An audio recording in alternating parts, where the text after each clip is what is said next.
बिस्मिल्लाहिर्रहमानिर्रहीम। हम डिस्कस कर रहे थे टाइप्स ऑफ कंपनीज, और टाइप ऑफ कंपनी में हमने डिस्कशन की थी, सबसे पहली डिस्कशन हमने की थी कि on the basis of share. अब हम दूसरी डिस्कशन करते हैं on the basis of liability. Liability के एतबार से कंपनी को हम तीन कैटेगरीज में डिवाइड करते हैं। One is called limited by share, other is called limited by guarantee, and the next is called unlimited liability company. Limited by share का मतलब क्या है? नॉर्मल सारी कंपनीज, जितनी भी हमारी ये कंपनीज होती हैं, वो इस कैटेगरी में फॉल करती हैं। जितनी आपको अपने इर्द गिर्द कंपनीज बनी हुई नज़र आती है ना, जिनका हम रोज़ नाम लेते हैं, PSO, निशात मिल, DG सीमेंट, फलां, ये सारी कंपनीज क्या हैं? Limited by share. जब कोई कंपनी लिमिटेड बाय शेयर होती है तो उसके क्या कैरेक्टरिस्टिक्स होते हैं? ये वही कैरेक्टरिस्टिक्स होते हैं जो हमने कंपनी को डिफाइन करते हुए पढ़े थे। क्या मतलब? No liability in case of fully paid share, कि अगर शेयर होल्डर ने अपने पूरे पैसे पे कर रखे हैं, जैसे कि हमने कहा था कि एक शेयर नॉर्मली 10 रुपए का होता है, उसकी फेस वैल्यू, इसको क्या बोलते हैं? Face value. फिर ये मार्केट में ट्रेड होना शुरू होता है। जब ये ट्रेड होता है तो फिर एक वैल्यू निकलती है जिसको हम क्या बोलते हैं? ये फेस वैल्यू कहलाती है और ये मार्केट वैल्यू कहलाती है। फेस वैल्यू और मार्केट वैल्यू में कोई भी डिफरेंस हो सकता है, यानी ये 950 रुपए की भी हो सकती है और खाली 10 पैसे की भी हो सकती है। वो डिपेंड करेगा बाद में कंपनी की परफॉर्मेंस के ऊपर, ठीक है ना। तो अगर तो शेयर होल्डर ने अपने पैसे पूरे 10 रुपीज़ पे कर रखे हैं तो उनकी लाइबिलिटी के ऊपर यहीं तो वो कॉन्सेप्ट लगता था, limited liability, they have no liability.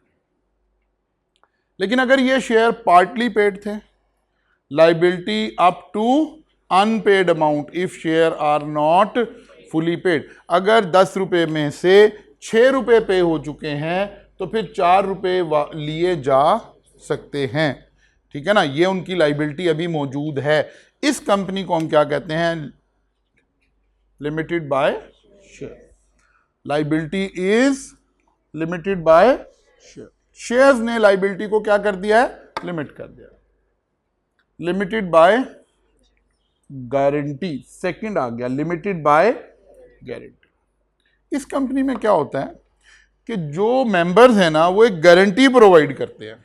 वो कहते हैं यार देखें, in the event of default, अगर कंपनी डिफॉल्ट कर गई तो हम गारंटी दे रहे हैं, ये रिटर्न गारंटी दे दी जाती है, हम गारंटी दे रहे हैं कि हम इतने पैसे कंट्रीब्यूट करेंगे। किसमें? वो जो अनपेड डेट रह जाएगा। यानी ये लोग अपनी लाइबिलिटी क्या कर रहे हैं? इंक्रीज कर रहे हैं, अनलिमिटेड नहीं कर रहे। ये नहीं कह रहे कि फिर आप हमारा घर भी बेच देना, हमारी जायदाद भी बेच देना, हमारी गाड़ियां भी बेच देना, जो आपके हाथ लगे बेच देना, ये नहीं कह रहे। ये कह रहे कि ठीक है जनाब, मैं 1 करोड़ रुपया कंट्रीब्यूट करूंगा। दूसरा शेयर होल्डर बता रहा है, दूसरा तीसरा बता रहा है, चौथा बता रहा है, पांचवा बता रहा है, ठीक है ना। इस कंपनी को हम क्या कहते हैं? Limited by guarantee. Limited by guarantee. अच्छा, ये कंपनी दो तरह की हो सकती है। ऐसा भी हो सकता है कि ऑलरेडी इन्होंने शेयर भी लिए हुए हों और साथ में एडिशनली गारंटी भी प्रोवाइड की हुई, और ऐसा भी हो सकता है कि शेयर्स कंपनी में हो ही ना। अब नॉर्मली कंपनी में शेयर ना हो तो फिर कंपनी चलेगी कैसे? क्योंकि कैपिटल तो कहां से आना है? शेयर से आना है। आमतौर पर कुछ कंपनीज ऐसी होती हैं जिसके अंदर हमें पैसों की ज़रूरत ही नहीं होती। मसलन आप कोई कंसल्टेंसी फर्म बना रहे हैं, कोई आप आजकल के दौर में कोई फ्रीलांसिंग का काम करना चाह रहे हैं। अब उसमें कितना कैपिटल चाहिए? थोड़ा सा पैसा चाहिए। अगरचे कंपनी, हम उस तरह से कंपनी नहीं बना सकते, चार्टर्ड अकाउंटेंट हमारी एक अलग स्पेशलाइज वो फर्म बनती है, लेकिन मैं महावरतन बोल रहा हूँ, एक चार्टर्ड अकाउंटेंट फर्म बनाने में कितना पैसा लगेगा? कोई पैसा नहीं लगेगा। जो वहां कौन सी इन्वेस्टमेंट चाहिए? वो वाली इन्वेस्टमेंट चाहिए जो अब यहां बैठे हुए आप कर रहे हैं इस वक्त। टाइम की, एनर्जी की, इसकी इन्वेस्टमेंट चाहिए। वहां अरबों रुपया नहीं चाहिए, करोड़ों रुपया नहीं चाहिए ऑडिट फर्म बनाने के लिए। ऑडिट फर्म बनाने के लिए एक छोटा सा दफ्तर, चंद कंप्यूटर, लैपटॉप, बस खत्म होगी बात। तो इस तरह के बहुत सारे बिजनेसेस हो सकते हैं ना। एक डॉक्टर को अपना क्लिनिक बनाने के लिए, अगर वो हॉस्पिटल ना बना रहा हो, जस्ट अपना क्लिनिक बना रहा हो, तो उसे कितना पैसा चाहिए? थोड़ा सा पैसा चाहिए। तो सर्विस इंडस्ट्री की इस तरह के काम करने के लिए बाद दफा हो सकता है हमें कैपिटल की जरूरत हुई ना। तो हम कहे अच्छा, अब जब हम ऐसी कंपनी बनाएंगे जिसमें कैपिटल ही नहीं लगा हुआ, तो लोग तो इस कंपनी के साथ काम करते हुए थोड़ा सा डरेंगे, हमें क्रेडिट पर माल देते हुए, कोई और काम करते हुए डरेंगे। तो अब ये कह सकते हैं कि नहीं यार ठीक है, हमने कैपिटल नहीं डाला हुआ, लेकिन कैपिटल की कब जरूरत पड़ेगी? तो कहते जी अगर डिफॉल्ट कर गई कंपनी, कहते यार उसके लिए तो हमने गारंटी दी हुई है। अगर कंपनी डिफॉल्ट कर गई तो उसके लिए तो उस वक्त आपको पैसे चाहिए ना, वो आपने एसेट बेचने थे और वहां से आपको पैसे मिले। कहते हैं उस वक्त की तो गारंटी है ना 20 करोड़ रुपए की हमारी, तो हम 20 करोड़ फिजिकली कंपनी में अभी लाके क्यों रख दें जबकि उसकी जरूरत है नहीं है इस वक्त। तो ऐसी भी एक कंपनी बन सकती है, इसीलिए लिखा हुआ है limited by guarantee, liability up to the amount agreed और गारंटेड। जितनी अमाउंट गारंटी की गई है हर बंदे की उतनी उतनी लाइबिलिटी है in the event of default. पैसों की तो जब भी जरूरत पड़ेगी जब कंपनी क्या करेगी? डिफॉल्ट करेगी। इट मे और मे नॉट हैव शेयर कैपिटल। हो सकता है शेयर भी हमने इशू किए हुए हो और गारंटी भी दी हुई हो, कॉन्फिडेंस लोगों का ज्यादा करने के लिए कंपनी में। और हो सकता है हमें शेयर्स की जरूरत ना हो, वो जो अभी सारी बातें मैंने की हैं कैपिटल की जरूरत ही नहीं है। तो इसीलिए लिखा हुआ इट मे और मे नॉट हैव शेयर कैपिटल। दो टाइप हो गई, limited by share and limited by guarantee. तीसरी कंपनी आ गई अनलिमिटेड लाइबिलिटी। रेयरली ऐसी कंपनी हमें नजर आती है, अनलिमिटेड लाइबिलिटी। जैसे लिमिटेड लाइबिलिटी कंपनी की एग्जांपल है पाकिस्तान स्टॉक एक्सचेंज। अगर आप कभी पाकिस्तान स्टॉक एक्सचेंज को कहीं लिखा हुआ देखेंगे तो नीचे लिखा हुआ होगा गारंटी लिमिटेड, ठीक है ना। अनलिमिटेड लाइबिलिटी का मतलब है हम कंपनी तो बना रहे हैं लेकिन हम अपने क्रेडिटर को कॉन्फिडेंस पूरा देना चाहते हैं, और हमें पता है यार हमने फ्रॉड करना ही नहीं है। हमने कंपनी बनाते हुए ही कहा कि यार हमारी लाइबिलिटी, अगरचे कानून तो कहता है कि कंपनी के शेयर होल्डर की लाइबिलिटी क्या है? लिमिटेड है। ये तो हमारा कानून कह रहा है, यानी कंपनी लॉ कह रहा है। हम कहते हैं नहीं नहीं यार हमारी अनलिमिटेड है भाई। अगर खुदा ना खास्ता हमने लोगों के पैसे नहीं दिए, हमारे आप पर्सनल एसेट बेचें, लोगों के पैसे अदा कर दें, हमने अल्लाह को भी तो जाके हिसाब दे। यानी ये वो कंपनी है जो लॉ हमें अलाउ कर रहा है कि you can work with limited liability concept, लेकिन ये कहते हैं यार नहीं, हमने ये क्या बात हुई, हमारे पास एसेट मौजूद हो और हमारी कंपनी ने लोगों के पैसे देने हो और हम लोगों के पैसे ना दें। नहीं नहीं, आप हमारे पर्सनल एसेट बेच दीजिएगा अगर ऐसा इवेंट हो गया। This is called unlimited liability. अब इस तरह के लोग किताबों में ही नजर आते हैं, इसीलिए आपको इसकी कोई खास एग्जांपल नजर नहीं आएंगे, क्योंकि कंपनी बना, फिर अगर हमने अनलिमिटेड लाइबिलिटी रखनी है तो कंपनी बनाने की जरूरत कोई नहीं है ना, फिर तो पार्टनरशिप में ही काम कर लेते हैं।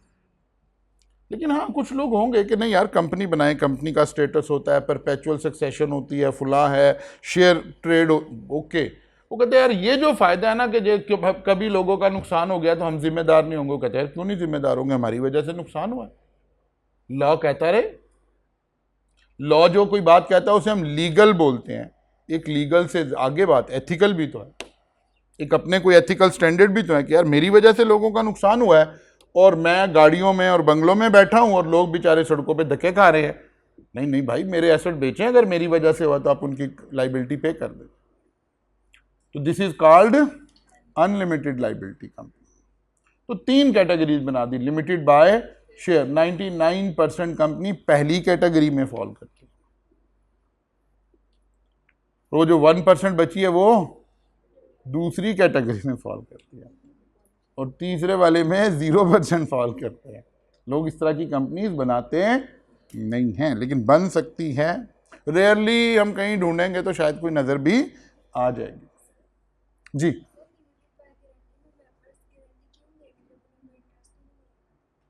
नहीं, मेंबर्स गारंटी क्यों देंगे? अच्छा, ये अच्छा सवाल है। हमने कंपनी बनाई है और हम एक ऐसी कंपनी है जिसे ज्यादा क्रेडिट की जरूरत है, ज्यादा उधार पे माल आता है हमारा। अब कोई भी बंदा जब उधार पे माल देता है कंपनी को, तो हमने पीछे पढ़ा था ना कि कंपनी के साथ जब कोई बंदा काम कर रहा है तो हम उसे वॉर्न कर रहे हैं, किस लफ्ज से? लिमिटेड से। वो कहते हैं यार तुम करोड़ों रुपए का उधार मांग रहे हो, लाइबिलिटी तुम्हारी लिमिटेड है। कहते नहीं नहीं यार, हमारी लिमिटेड नहीं, हम गारंटी लिमिटेड है। ये जो हमारा 20 करोड़ रुपए का पेड अप कैपिटल है ये तो है ही है, हमने 20 करोड़ की गारंटी भी दी हुई है, लेकिन 40 करोड़ उठा के कंपनी में नहीं डाला, क्योंकि कंपनी में हमें जितने पैसे चाहिए उतने डाले हुए हमने। ठीक है ना?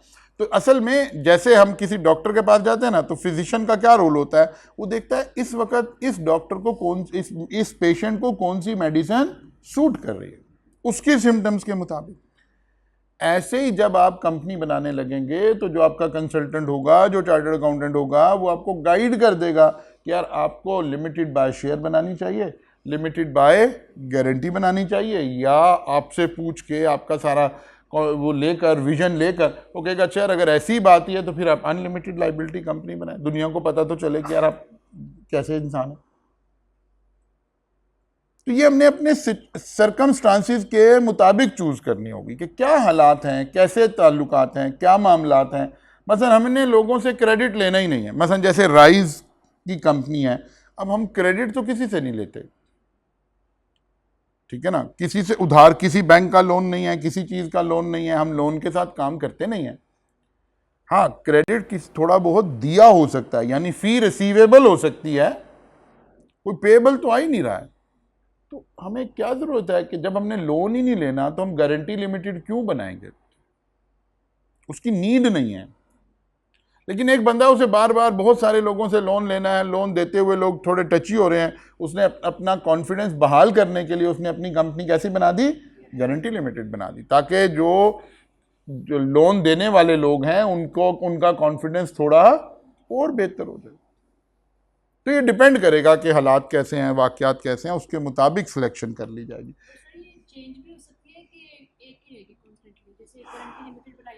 अगर गारंटी लिमिटेड बनाई है तो it will remain guarantee limited. आप कोई कॉन्फिडेंस कस्टमर का ऐड कर सकते हैं, सबट्रैक्ट नहीं कर सकते, क्योंकि गारंटी लिमिटेड पहले बना ली है, अब लोगों का कॉन्फिडेंस आया, बाद में आप कहें ऐसी सीपी का हमारी गारंटी खत्म कर दो, नहीं फिर एक लंबा प्रोसेस आएगा। लेकिन अगर आपने गारंटी नहीं दी हुई और आप गारंटी दे रहे, कोई चीज़ ऐड कर रहे हैं, वो ठीक है, लेकिन अगर सबट्रैक्ट करेंगे तो उसके लिए कोई पूरा लंबा चौड़ा प्रोसेस इन्वॉल्व हो जाएगा। जैसे मैंने कल आपसे कहा था कि अगर आपने लिस्टेड कंपनी बना ली है और आप उसे अनलिस्टेड करना चाहते हैं तो एक पूरा प्रोसेस इन्वॉल्व है उसके अंदर, ठीक है ना? कभी आगे चलेंगे, जब चैप्टर में पढ़ेंगे तो फिर बताएंगे कि एक पूरा प्रोसेस इन्वॉल्व है कि अगर आप अनलिस्टेड होना चाहते हैं, मसलन मैंने निशात मिल के शेयर खरीद लिए हैं और अब मैं शेयर होल्डर हूं, और कल को निशात मिल कहे कि जनाब हम तो अनलिस्टेड होना चाहते हैं, तो यार नहीं, हमारे साथ तो ज्यादती होगी ना। अब हमारे राइट्स को प्रोटेक्ट करने के लिए ही तो कानून आएगा ना आगे। इसीलिए जब आप थर्ड पार्टी के शू में जाकर उसके राइट रिड्यूस कर रहे हो तो कोई लॉ का प्रोसीजर इन्वॉल्व हो जाता है ताकि उसके इंटरेस्ट को प्रोटेक्ट किया जा सके। अच्छा जनाब, ये मैंने फिर थोड़ा सा और उसको एक्सप्लेन कर दिया। फुली पेड शेयर अगर हैं तो no liability, partly paid share हैं liability limited to the extent of unpaid amount, limited by guarantee may have share capital, may not have share capital. ये बातें हमने ऑलरेडी सारी कर ली हैं। तीसरी टाइप है on the basis of control. Company को कंट्रोल कौन कर रहा है? इस बेसिस पर हम कंपनीज को 3 हिस्सों में बांटते हैं। One is called holding company, other is called subsidiary company, and the next is called associated company. Control के एतबार से, अब ये लाइबिलिटी के एतबार से नहीं देख रहे, शेयर्स के एतबार से नहीं देख रहे हैं, बल्कि holding company, subsidiary and associated company. Holding company क्या है? Hold majority share holding of the other company. अगर कोई कंपनी किसी दूसरी कंपनी के मेजॉरिटी शेयर होल्डर यानी मोर देन 50% शेयर एक्वायर कर ले, लाइक ये है निशात मिल्स लिमिटेड, और ये है कोई एक लेट्स अज्यूम डीजी सीमेंट, फर्ज कर रहे हैं हम, ये हाइपोथेटिकल एग्जांपल ले रहे हैं। हम कहते हैं यार निशात मिल ने, ये क्योंकि एक ही ग्रुप की कंपनी है, मियां मंशा के ग्रुप की कंपनी है, तो हम कहते हैं यार निशात मिल ने डीजी सीमेंट के मोर देन 50% शेयर जो हैं एक्वायर किए, मोर देन, मोर, तो निशात मिल क्या बन गई? होल्डिंग कंपनी, और ये क्या बन गई? सब्सिडियरी। ठीक है ना। अब जब हम इस डेफिनेशन को ज़रा टेक्निकली पढ़ेंगे तो वहाँ एक तो बात आएगी कि मोर देन 50% शेयर लिए हुए हो, या होगा कंट्रोल लिया हो। कंट्रोल किसका? फॉर्मेशन ऑफ बीओडी का। हो सकता है शेयर ना हो इसके पास, जैसे कल भी मैंने आपको एग्जांपल दी थी पीटीसीएल की, 35 लाख के पास शेयर हैं 26%, लेकिन पॉलिसी वो बनाएगी का मतलब है कि बीओडी में उसकी मेजॉरिटी हो, क्योंकि पॉलिसी तो बीओडी में बनेगी। इनमें से कोई एक शर्त भी अगर पूरी हो जाए तो कंपनी क्या बन जाती है? एक कंपनी होल्डिंग कंपनी बन जाती है और दूसरी कंपनी सब्सिडरी कंपनी बन जाती है। अच्छा, होल्डिंग और सब्सिडरी का ये रिलेशन डायरेक्ट कंट्रोल से भी हासिल किया जा सकता है और इनडायरेक्ट कंट्रोल से भी हासिल किया जा सकता है। क्या मतलब हुआ इस बात का? फर्ज करें, यही हम एग्जांपल ऐसे लिख लेते हैं, निशात मिल्स लिमिटेड ने शेयर खरीदे एक कंपनी के, कोई भी एक कंपनी है एबीसी, इसमें इसके 30% शेयर। एक और कंपनी है जिसमें इसके 10% शेयर। ठीक है। एक और तीसरी कंपनी है मतलब डीजी सीमेंट, इसमें 35% शेयर। ठीक है। तो क्या पता चला? कोई भी कंपनी सब्सिडरी नहीं है, क्योंकि सब्सिडरी कंपनी बनने के लिए एटलीस्ट 50%, मोर देन 50% शेयर होने। लेकिन अब जरा देखें, हमने कहानी को थोड़ा सा चेंज किया। हमने कहा नहीं, एबीसी लिमिटेड ने डीजी सीमेंट में भी इन्वेस्टमेंट कर रखी है 20% शेयर की। इस कंपनी ने भी डीजी सीमेंट में इन्वेस्टमेंट कर रखी है 20% की। अब डीजी सीमेंट जो है निशात मिल की सब्सिडरी हो गई है, क्योंकि 35% ये शेयर डायरेक्टली कंट्रोल कर रहा है और कुछ शेयर इधर से इनडायरेक्टली और कुछ शेयर इधर से। इसकी कैलकुलेशन नहीं अभी मैं आपको समझा रहा, मैंने सिर्फ आपको कॉन्सेप्ट दिया है। कैलकुलेशन आप उधर पढ़ेंगे FR2 में जब आप कंसोलिडेशन पढ़ेंगे। ठीक है ना, हम कैलकुलेशन पे नहीं बात कर रहे। इसको हम कहते हैं लेयर्स बन जाना। यानी ऐसे हो सकता है ना, एक कंपनी ये होल्डिंग कंपनी हो, इसकी एक सब्सिडरी हो, इसकी आगे सब्सिडरी हो, इसकी आगे सब्सिडरी हो, इसको हम कहते हैं लेयरिंग होना। साथ ही लॉ कहता है यार हम ये रिस्ट्रिक्शन भी लगा सकते हैं कि कितनी कंपनीज आप ऐसे अपने नीचे रख सकते हैं और कितनी नहीं रख सकते। अच्छा जी, अब इनकी बस डेफिनेशन देख लेते हैं जनाब। होल्डिंग एंड सब्सिडरी इकट्ठा ही चलेगा, एसोसिएटेड कंपनी अलग चैप्टर पूरा आएगा, इसके लिए इसको वहीं जाकर डिस्कस करेंगे। Subsidiary company means a company in which holding company control the composition of the board, control the composition of the board, ये वाली बात आ गई। यानी कंपोजिशन ऑफ बोर्ड 50% से ज्यादा अगर वो कंट्रोल कर रही है, भले शेयर है कि नहीं है, तो वो कंपनी क्या बन गई है? किसी की सब्सिडरी बन गई है। यानी अपोजिट कंपनी क्या बन गई है? होल्डिंग बन गई। और exercise or control more than 1/2 means 50% of the voting securities either by itself or together with one or more of the subsidiary company, together with one or more of the subsidiary company. ठीक होगी ना बात? या तो directly जो मैंने पहली example बनाई, या अपनी सब्सिडरीज के साथ मिलकर आपके पास 50% से ज्यादा, मोर देन 1/2 मीन्स 50%। अच्छा जी। However, such clause or clauses of holding company shall not have layers of subsidiaries beyond such number as may be notified। Government ने पास ले ली कि नहीं यार, हम ये कंट्रोल भी लगा सकते हैं। जैसे हम ऐसे बोलने के लिए कहते हैं, हम कहते हैं जी एक कंपनी जो है ज्यादा से ज्यादा 10 सब्सिडरी रख सकती है।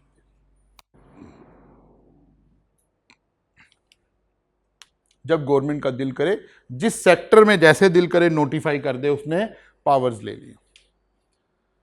However, such clause or clauses of holding company shall not have layer of subsidiaries beyond such number as may be notified. For the purpose of above meaning of the subsidiary company, a company shall be deemed to be a subsidiary company of the holding company even if the controlled referred in subclass A or B is of another subsidiary company of the holding company। वही layering वाली बात। The composition of the company's board shall be deemed to have been controlled। ये भी वही composition वाली बात आ गई। वो कहता है यहां जो हम लफ्ज कंपनी बोल रहे हैं, वैसे भी बॉडी कॉर्पोरेट की डेफिनेशन में भी हमने बात की थी कि बॉडी कॉर्पोरेट में क्या क्या चीजें शामिल हैं। सबसे पहले कंपनी शामिल थी। पहले हमने लोकल कंपनीज को शामिल किया था, फिर हमने फॉरेन कंपनीज को शामिल किया था, और फिर हमने वो इदारे जिसके लॉ में जो है लिख दिया जाएगा कि बॉडी कॉर्पोरेट है, यानी मिनिस्टर इंचार्ज जो है वो उसको कर देगा। तो ये 3 लोग ही हमने शामिल किए थे ना। तो ये तो just for the sake of clarification यहां बात लिखी हुई है। What is holding company? Holding company means a company which is another companies holding company if but only if that other company is subsidiary. अब इसने रिवर्सल डिफाइन कर दिया। Subsidiary की लंबी डेफिनेशन दे दी है। लॉ का अक्सर मिजाज यही होता है। जैसे प्राइवेट कंपनी को डिफाइन कर दिया था, पब्लिक को कहा था कि जो प्राइवेट ना हो वो पब्लिक है।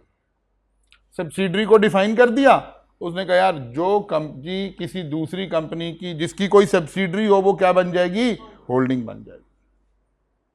Holding company means a company which is another companies holding company if but only if that other company is subsidiary. आप होल्डिंग जब ही बनेंगे जब दूसरी कंपनी आपकी सब्सिडरी बन जाए। अब देखिए सारी डेफिनेशन कहां आ रही है?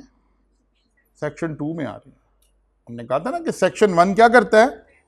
प्रीएम्बल बता देता है कि ये कानून क्या करेगा, कहां कहां अप्लाई होगा, कब से अप्लाई होगा, इसका नाम क्या है। हर कानून का कोई एक नाम भी तो रखने की जरूरत होती है ना। जैसे अब हमने इसका नाम क्या रख दिया है? Companies act 2007। ये बात कहां लिखी हुई है? सेक्शन 1 में लिखी हुई है। ठीक है ना। अब 2017 है तो 2017 में कोई डेट डिफाइन हुई होगी, इस दिन से ये कानून नाफिजुल अमल होगा। फिर ये सवाल पैदा होगा कहां कहां अमल होगा? पूरे पाकिस्तान में, और जो हमारे साथ वो जो इदारे हैं फाटा वाना और वो वाले, क्या वहां भी? तो ये सारी बातें कहां लिखी हुई हैं? सेक्शन 1 में लिखी। 3 बातें सेक्शन 1 में लिखी हुई हैं। इस सेक्शन इस लॉ का नाम क्या होगा? इसकी ज्यूरिसडिक्शन क्या होगी? ज्यूरिसडिक्शन का मतलब है कहां कहां अप्लाई होगा, और तीसरी बात कब से अप्लाई होगा। फिर सेक्शन 2 आ जाता है। नॉर्मली कवानीन का सेक्शन 2 आ जाता है, जो आके क्या करता है? उन अल्फाज को डिफाइन करता है जिनको हम एक रिस्ट्रिक्ट मीनिंग में इस्तेमाल कर रहे हैं, डिक्शनरी मीनिंग में इस्तेमाल नहीं कर रहे। ठीक होगी ना बात? अब वो कहते हैं जी wholly owned subsidiary, section 2 sub section 74। Wholly owned subsidiary, a company shall be deemed to be a wholly owned subsidiary of another company or statutory body if all its share are owned by that other company or the। एक company बनाई हमने Nishat mill limited, एक और company बनानी है, इसके 100% share हमने निशात मिल में ही रख दिए हैं, एबीसी लिमिटेड। कहते यार फिर कंपनी बनाई क्यों है? कहते नहीं हो सकता है हम अपने एक काम को सेपरेट करना चाह रहे हो, यार ये वाला काम हम इस कंपनी के अंडर कर लिया करेंगे, कंपनी बनाने की रीज़न तो और भी बहुत सारी हो सकती है ना। मसलन राइज कंपनी है, हम कहते हैं यार हम अपनी पब्लिकेशन कंपनी अलग बना लेते हैं, कोई भी उसका नाम रख लेते हैं, राइज पब्लिकेशन रख लेते हैं, लेकिन हम ही उसके मेंबर हैं, तो ये हमारी क्या बन गई, होली ओन्ड सब्सिडियरी। हम कहते हैं नहीं यार हम सीए का ज़्यादा नाम, हमने सीए में ही काम किया है, हम एसीसीए के लिए अपनी एक अलग कंपनी बना लेते हैं, लेकिन हम ही उसके 100% शेयर होल्डर हैं, तो ये कंपनी कौन सी बन गई, होली ओन्ड सब्सिडियरी। बनाने की कई और रीज़न भी हो सकती हैं। मतलब एक जहन में बात आ सकती है ना, जब सारे शेयर हमने ही खरीदने हैं, इसका मतलब है किसी से पैसा तो लिया नहीं, तो कंपनी क्यों बनाई है। इसका जवाब दे रहा हूं आपको, कंपनी बनाने की रीज़न कोई अलग अलग भी हो सकती है। Holding company, wholly owned subsidiary, अब ये डेफिनेशन आपने, आज का एजेंडा आपका ये है, इसको हम लेकर चल रहे होंगे। अच्छा जी, तो हमने कहा था कि कंट्रोल की बेस पर कंपनीज कितनी तरह की हो गई, 3 तरह की, holding company, subsidiary company, associated company. फिर इसी तरह हमने एक बात की थी, जब हम कंपनी को डिफाइन करने लगे थे तो हमने शुरू यहाँ से किया था कि यार कंपनी को हमने 3 तरह से डिफाइन करना है, on the basis of share. तो क्या डेफिनेशन बन गई, प्राइवेट एंड पब्लिक, दो टाइप आ गई। On the basis of liability 3 type आ गई, कौन सी, limited by share, limited by guarantee and unlimited. और फिर on the basis of control 3 बन गई, holding company, subsidiary company and associated company. Associated company के ऊपर पूरा एक चैप्टर अलग से है, इसलिए उसको वहीं जाकर हम देख रहे होंगे, वहीं से उसको लेकर चल रहे होंगे। तो ओवरऑल आपका एक एरिया कंपनी की बातें इससे रिलेटेड किसी हद तक कवर हो गया है। ये वाला चैप्टर बेसिकली थोड़ा सा ओवरव्यू है, किससे रिलेटेड, ओवरऑल कंपनी से रिलेटेड। ये देखें फिर वही बात आ रही है कि कंपनी को होल्डिंग और सब्सिडियरी का रिलेशन बनाने के लिए क्या करना पड़ेगा, या तो hold more than 50% share of the subsidiary, या दूसरा control composition of the board of the subsidiary. अगर वो कहे कि नहीं जनाब शेयर तो कम है, पीटीसीएल की एग्जांपल मैं बार बार कोट कर रहा हूं, रियल एग्जांपल, शेयर कम है लेकिन मेजॉरिटी ऑफ द मेंबर जो हैं बोर्ड के वो ये कंपनी अपॉइंट करती है, तो फिर वो क्या बन गई है, सब्सिडियरी बन गई है। इसके बाद तीसरी बात जो इस चैप्टर में डिस्कस हो रही है, that is authorities, officials and member, यानी एसईसीपी से रिलेटेड थोड़ी सी डिस्कशन हो रही है। चलें इसको कल शुरू करेंगे, और यहाँ तक का काम अब आप करके आएंगे। मंडे से आएंगे तो अब हम थोड़ी सी अपनी स्पीड को इंक्रीज करेंगे, और साथ में आपको हर चैप्टर के साथ हम उसके पास पेपर डिस्कस किया करेंगे, ठीक है ना। मैं आपको बुकलेट प्रोवाइड कर दूंगा जिसमें चैप्टर वाइज पास पेपर अरेंज हुए हैं। फिर हम देखेंगे कि यार जो कुछ पढ़ रहे हैं इसमें से एग्जाम में कैसे सवाल आ रहा है, और थोड़ी सी अपनी पेस को भी बेहतर कर लेंगे। मंडे को मुलाकात होगी इंशाल्लाह।